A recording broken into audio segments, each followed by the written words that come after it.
श्रीराम जय जय राम। श्रीराम जय जय राम। श्रीराम जय जय राम। 3. வேதங்களின் துதி. வேதங்கள் ஸ்ரீராமனை போற்றத் துவங்கின. குணப்பெருக்கே, குணங்களற்றவரே, ஒப்பற்ற வடிவழகு பெற்றவரே, அரசர்களின் தலைவரே, தங்களுக்கே வெற்றி. ராவணன் முதலிய வீறு கொண்ட வலிமைமிக்க கொடிய அரக்கர்களை தமது புஜ வலிமையினால் அழித்து விட்டீர்கள். மனித அவதாரமெடுத்து உலகின் சுமையை குறைத்து மிக கொடிய துயரங்களை தீர்த்தீர்கள். தயாளனே, தஞ்சம் அடைந்தவர்களை காப்பவரே, ஸ்ரீராமா, தங்களுக்கே வெற்றி. சக்தியுடன் சீதா தேவியுடன் கூடிய தங்களை வணங்குகிறோம். ஹரியே, தங்களது தவிர்க்க முடியாத மாயைக்கு வசப்பட்டு தேவர்கள், அரக்கர்கள், நாகர்கள், மனிதர்கள், அசையும் அசையாத ஜீவ பொருட்கள் எல்லாமே காலம் தம் வினை பண்புகளால் சூழப்பட்டு பகலிரவுகள் பல பிறவிகளில் புகுந்து புறப்படுகின்றனர். நாதா, இவர்களில் எவர்களை தாங்கள் கருணையுடன் கட்டாட்சிக்கிறீர்களோ, ரட்சிக்க முடிவெடுக்கிறீர்களோ, அவர்கள் 3 விதமான மாய துயர்களிலிருந்து விடுபடுகிறார்கள். தங்களின் கருணையே பிரதானம். பிறப்பு இறப்புகளை அறுக்கின்ற தீரனே, ஸ்ரீராமா, எங்களையும் காப்பாற்றுங்கள். நாங்கள் உங்களை அனுதினம் வணங்குகிறோம். ஹரியே, எவர்கள் தவறான அறிவினால் தமக்குத் தான் தெரியும் என்ற அகங்காரத்துடன் பிறப்பு இறப்புகளை அழிக்கின்ற தங்களுடைய பக்தியை ஆதரிக்கவில்லையோ, அவர்கள் தேவர்களுக்கும் அரிதான பிரம்ம பதவி முதலிய பதவிகளை பெற்றும் கூட கீழே வழுக்கி க்ஷண பொழுதில் விழுந்து விடுவதை நாம் பார்க்கிறோம்.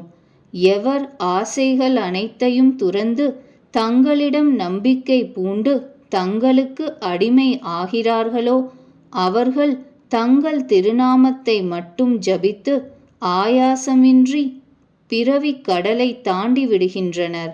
இத்தகைய தங்களை நாங்கள் என்றும் தியானிக்கிறோம். எந்த சரணங்களை சிவனும் பிரம்ம தேவனும் பணிகின்றார்களோ, எந்த சரணங்களின் மங்கள தூசிகள் பட்டதனால் கௌதமர் மனைவி நலம் பெற்றாலோ, எந்த சரணங்களிலிருந்து முனிவர்களும் வணங்குகின்ற உலகையும் தூய்மைப்படுத்துகின்ற தேவநதி கங்கை வெளிப்பட்டதோ, வஜ்ராயுதம், அங்குசம், யானை துரட்டி, தாமரை போன்ற சின்னங்கள் பெற்ற எந்த சரணங்கள் காடுகளில் அலையும் பொழுது முட்களை பதித்து கொண்டனவோ, ஸ்ரீராமா, முகுந்தா, லக்ஷ்மி மணாலா, தங்களுடைய அந்த 2 சரண தாமரைகளையே அன்றாடம் வழிபடுவோம். வேதங்கள் கூறுகின்றன, தாங்கள் உலகியல் என்ற பெரும் மரமாக வெளிப்பட்டிருக்கிறீர்கள். அந்த மரத்திற்கு வேர் கண்களுக்கு புலப்படாத மூல பிரகிருதி.